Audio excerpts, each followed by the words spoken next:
साथियों नमस्कार, मैं डीपी साहू सर आप सबका स्वागत करता हूं आपका अपना ही चैनल एफएस ज्ञान में। दोस्तों, अगर आप हमारे चैनल में नए हैं तो हमारे चैनल को जरूर सब्सक्राइब कीजिए, बेल आइकन को प्रेस करके आप को टच कर दीजिएगा। आज का वीडियो खास होने वाला है। कैसे खास होने वाला है फ्रेंड्स, आप मेरे व्हाइट बोर्ड पर एक त्रिभुज बना है और उसके अंदर एक वृत्त है और इस वृत्त का, जी हाँ, प्रश्न में लिखा है छायांकित भाग का हमें क्षेत्रफल ज्ञात करना है, कितना होगा बताना है।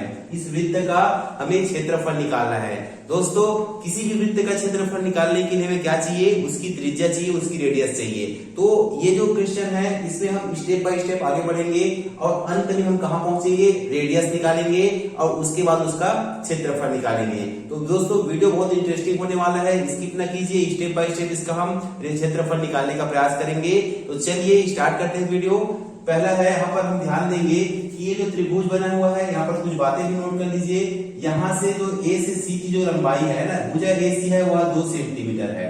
इसी तरह ए से बी की जो लंबाई वो भी क्या है हमारा 2 सेंटीमीटर है। ठीक है फ्रेंड्स, चलिए अब हम पहला स्टेप स्टार्ट करते हैं। तो स्टेप नंबर फर्स्ट में क्या होगा कि ये क्या है हमारा समकोण त्रिभुज है। जी हाँ फ्रेंड्स, यहाँ पर 90 डिग्री का कोण बन रहा है, समकोण त्रिभुज है। तो बाकी जो कोण बच रहे हैं यहाँ पर जो क्या होगा, यहाँ पर जो कोण क्या होगा 45 अंश और 45 अंश का होगा। ठीक है फ्रेंड्स, तो ये जो एंगल बनेगा यहाँ पर होगा 45 अंश का हो जाएगा और यहाँ पे जो कोण बनेगा बी पर वो भी हो जाएगा 45 अंश का।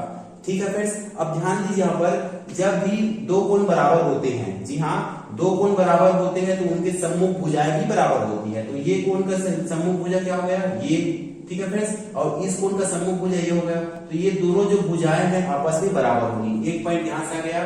तो ये हमारा पहला बोल देते हैं कि समकोण त्रिभुज, यहाँ से ले लेता हूं इसको सी ए बी में। ठीक है फ्रेंड्स, इस तरह से। और यहाँ पर जो कोण ए बन रहा है वो हमारा कितना 90 डिग्री है। अब हमने बता दिया आपको कि ये जो दूसरे जो कोण है बी और सी आपस में बराबर है, तो उसकी जो सम्मुख भुजाएं भी बराबर होती है। तब हमें क्या प्राप्त हो रहा है यहाँ से कि जो ए बी जो भुजा है वह किसके बराबर होगा? हमारा ए से सी के बराबर होगा। ठीक है फ्रेंड्स, चूंकि अब ध्यान दीजिएगा ये क्या है समकोण त्रिभुज है, तो पाइथागोरस प्रमेय यहाँ पर लागू होगा। जी हाँ, पाइथागोरस प्रमेय क्या कहता है कि जो लंब का वर्ग कर्ण का जो वर्ग होता है ना, वह लंब और आधार के, है ना, अन्य दो भुजाओं के वर्गों के योगफल के बराबर होता है। ये कहलाता है पाइथागोरस प्रमेय कहलाता है।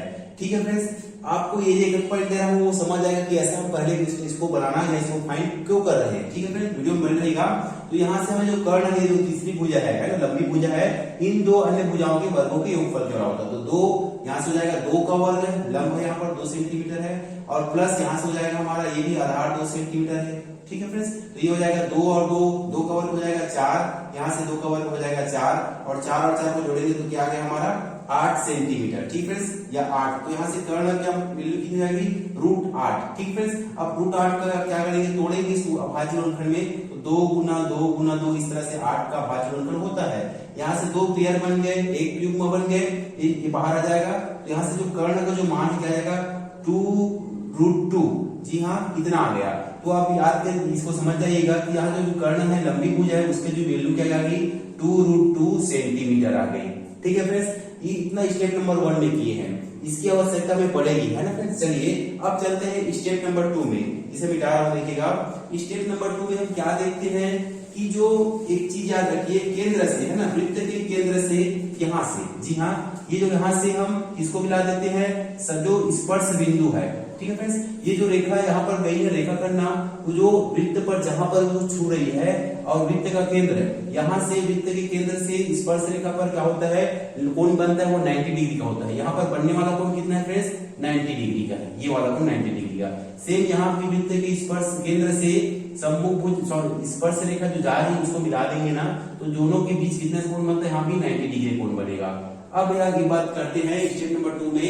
ये तो हो गया हमारा कौन से नियम से?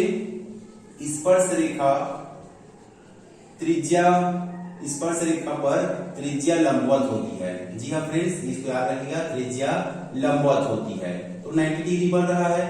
अब मैं यहाँ पर चूंकि हमें वृत्त का क्षेत्रफल निकालना है ना, तो इसकी जो त्रिज्या है उसको मैं कुछ मानता हूँ फ्रेंड्स। तो यहाँ पर जो इस वृत्त है उसकी जो त्रिज्या है वो लेते हैं मान लो r यूनिट, पता तो नहीं है ना, तो इसलिए इसे हम क्या बोलते हैं, एक चर राशि r मान देते हैं। मान लो वृत्त की त्रिज्या r है, तो जब वृत्त की त्रिज्या r हो गई और यहाँ से 90 से बढ़ रहा है, यहाँ से भी 90 से बढ़ रहा है, ठीक है फ्रेंड्स, तो ये जो भुजा हमारी क्या होगी, ये यहाँ से इसको मान लेता हूँ, ये बिंदु है हमारा D पॉइंट है, ये उसको बोल देते हैं ये D है, और इसको लेते हैं E लेते हैं, ठीक है फ्रेंड्स, और यहाँ पे एक स्पर्श होकर इसको F बोल देते हैं।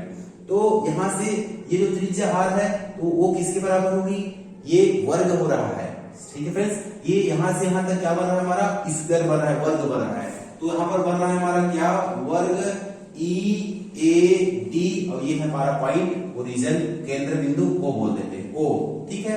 एक वर्ग है और वर्ग की खासियत क्या होती है कि चारों भुजाएं बराबर होती है, मतलब ये जो E से O की भुजा, E से A की भुजा, AD और DO आपस में बराबर होगी। तो हम यहाँ से क्या निकाल लिए कि जो हमारा E से A की जो डिस्टेंस है वो क्या हो गया, ये R मान लिए तो ये भी R होगा, है ना। A से D का डिस्टेंस क्या हो जाएगा यहाँ से, वो भी क्या हो जाएगा हमारा R, और O से D तो हमने कह दिया कि मान लो R इकाई है, ठीक है फ्रेंड्स।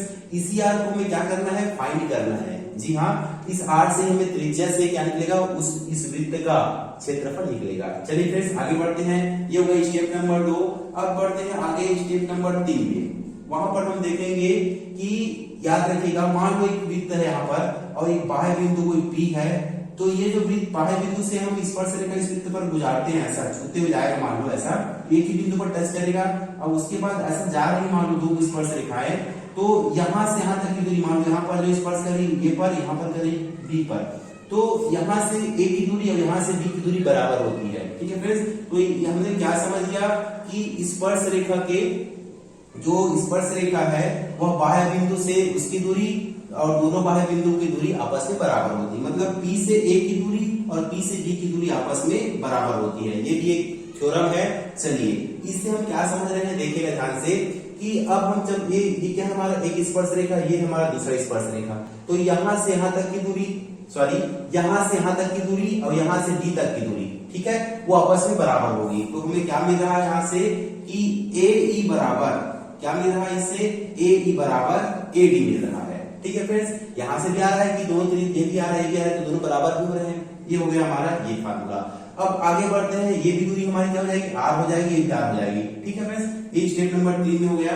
अब देखते हैं कि ये जो R है और कुल दूरी कितनी है हमारी, यहाँ से 2 सेंटीमीटर है। तो स्टेप नंबर 4 में देखिएगा, स्टेप नंबर 4 में हमारा क्या हो जाएगा कि जो कुल दूरी है, ठीक है फ्रेंड्स, है ना, वो उसमें से हम R को माइनस करेंगे तो हमारा क्या निकल जाएगा, ये वाली शेष दूरी निकल जाएगी। तो हम इसे लिख देता हूं कि ये DB बराबर क्या हो जाएगा, कुल डिस्टेंस, AB मतलब 2 इकाई, ठीक है फ्रेंड्स। इस तरह से ये 2 इकाई, उसमें से हम माइनस करेंगे क्या, इतने की इकाई माइनस करेंगे तो ये हमें क्या हो जाएगा, फाइंड हो जाएगा, प्राप्त हो जाएगा, माइनस R हो जाएगा, ठीक है फ्रेंड्स। यहाँ भी वही काम करेंगे, तो यहाँ भी देखेंगे कि जो यहाँ से यहाँ तक की जो दूरी है, ठीक है, वो किसके बराबर होगी, EC के बराबर होगी। मतलब जो हमारा जो CE या EC है वह कुल दूरी 2 इकाई है, उसमें से हम इतने वाले भाग को मान प्राप्त करना है, तो इतने भाग को क्या करेंगे, माइनस करेंगे, घटा देंगे। तो ये DB और CE भी आपस में क्या होंगे, 2 ऋण R इकाई होंगे या सेंटीमीटर होंगे, इस तरह से फ्रेंड्स। चलिए स्टेप ये हो गया, क्लियर हो गया। अब यहाँ से मैं देता हूँ, ये आ गया हमारी वैल्यू आ गई, ये हो गई 2 ऋण R, ठीक है फ्रेंड्स। ये भी वैल्यू हो गई यहाँ से 2 ऋण R। अब देखिएगा बिंदु B से, है ना, ये बाह्य बिंदु हो गया और वृत्त को स्पर्श करते हुए जा रही है इधर और इधर, तो B से F की दूरी, है ना, इसी तरह यहाँ पर लिख देता हूँ कि B से F, है ना, BF बराबर होगा किसके बराबर होगा, B से A के बराबर होगा, सॉरी BF बराबर होगा B से D के बराबर होगा, B से D के बराबर होगा, ठीक है फ्रेंड्स। तो ये भी 2 माइनस R होगा। तो इसी तरह यहाँ से यहाँ तक की दूरी भी क्या हो जाएगी, 2 माइनस R होगी। ये भी दूरी क्या हो जाएगी हमारी, 2 माइनस R। ये देखो यहाँ से स्पर्श रेखा की दूरी और यहाँ से बाह्य बिंदु से स्पर्श रेखा की दूरी दोनों बराबर होती है, थ्योरम है हमारा इस थ्योरम से। तो ये 2 माइनस R हो गया, ये भी क्या हो जाएगा हमारा 2 माइनस R हो जाएगा, ठीक है फ्रेंड्स। चलिए तो दोनों की जो दूरी है BF ये हो जाएगा हमारा 2 माइनस R हो जाएगा और B से D भी क्या हो जाएगा हमारा 2 माइनस R हो जाएगा, ये दोनों इक्वल हो जाएंगे, ठीक है फ्रेंड्स। अब हमें कहाँ जाना है, इस त्रिज्या में जाना है। तो त्रिज्या में जाने के लिए स्टेप नंबर फर्स्ट देखिए फ्रेंड्स, क्या निकाले थे पाइथागोरस प्रमेय से कि जो यहाँ से लंबी भुजा का जो वर्ग है ना, वहां से हम क्या निकाले थे, चलिए देखिएगा। तो जो यहाँ पर आया था नंबर 2√2, जो लंबी भुजा है AC, इसको ऐसे लिख दूं कि AC जो है हमारा किसके बराबर होगा, यहाँ से सॉरी ABC, यहाँ पर लिखता हूं मैं, कुल दूरी B से यहाँ से B से C की दूरी, कुल दूरी किसके बराबर होगी, C से F की दूरी, C से F की दूरी प्लस F से B की दूरी या B से F की दूरी, दोनों आपस के योग के बराबर होगा। B से F की दूरी प्लस C से F की दूरी कंप्लीट C से B की दूरी या B से C की दूरी बनाएगी, है ना। तो चलिए यहाँ से देखेंगे कि यहाँ से यहाँ तक की दूरी कितनी है, वो 2 - r है फ्रेंड्स, ठीक है। चलिए चूंकि ये भी बाहर में यहाँ से यहाँ तक की दूरी, ऐसा बोल सकते हैं, ऐसा यहाँ से यहाँ तक की दूरी, यहाँ से यहाँ तक की दूरी भी आपस में क्या होगी, बराबर होगी। हमने आगे प्रूफ भी किया है इधर से। चलिए तो ये हो गया हमारा C से F की दूरी, ये हो जाएगी 2 - r, यहाँ हो जाएगा 2 - r, और प्लस B से F की दूरी, ये भी क्या हो जाएगी भाई, 2 - r हो जाएगी। और इधर तो BC की वैल्यू क्या आई है हमारी, पूरी पाइथागोरस थ्योरम से 2√2 आई है, इस तरह से 2√2 आई है। चलिए फ्रेंड्स, अब इसको क्या करते हैं, यहाँ से r की वैल्यू हमें फाइंड करनी है। तो चलिए स्टार्ट करते हैं बनाना। तो ये हो जाएगा 2√2 इक्वल टू यहाँ से 2, और ये तो 2 टाइम्स जुड़ रहा है, ठीक है। 2 बार जुड़ रहा है मतलब 2 टाइम्स, आप ऐसा लिख देता हूँ इसको, 2 - r, ठीक है। तो ये 2 इससे 2 से कट गया, यहाँ से √2 बराबर क्या आ गया, 2 - r, इधर r को हम ला लेते हैं तो r हो जाएगा, बराबर हो जाएगा 2 - √2 प्लस 2, उस पर √2 जाके माइनस हो जाएगा।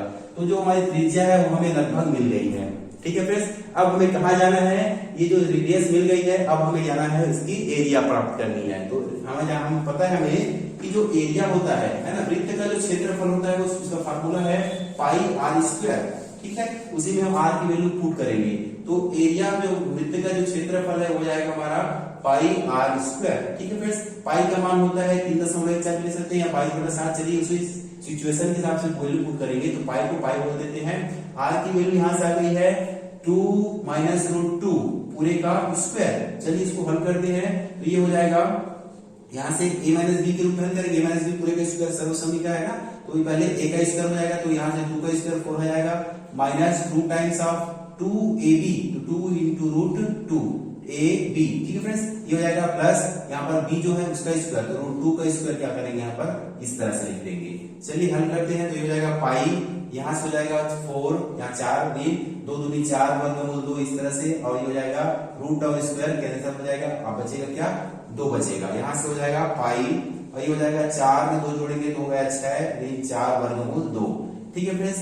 चूंकि यहाँ पर √2 आया, इसकी जो वैल्यू हमें पता रहती है, इसकी जो वैल्यू होती है क्या होती है, 1.414 इतना होता है, दशमलव के 3 स्थान तक मेजर करते हैं। तो इस तरह से यहाँ पर जब वैल्यू डाल देता हूँ तो ये हो जाएगा पाई, और ये 6 गुना करेंगे किसका, इससे जो वैल्यू है इतने को 1.414 से गुना कर देते हैं। चलिए गुना करते हैं, उसमें 6 कम करेंगे, ठीक है फ्रेंड्स। तो ये हो जाएगा 4 चौक 16, 1 50 हासिल आया, 4 एकम 4 1 5 आया, फिर 4 चौक 16 6 हासिल आया 1, 4 एकम 4 और 1 5 हो जाएगा, ठीक है। 3 अंक के पहले दशमलव यहाँ पर लगा दिए।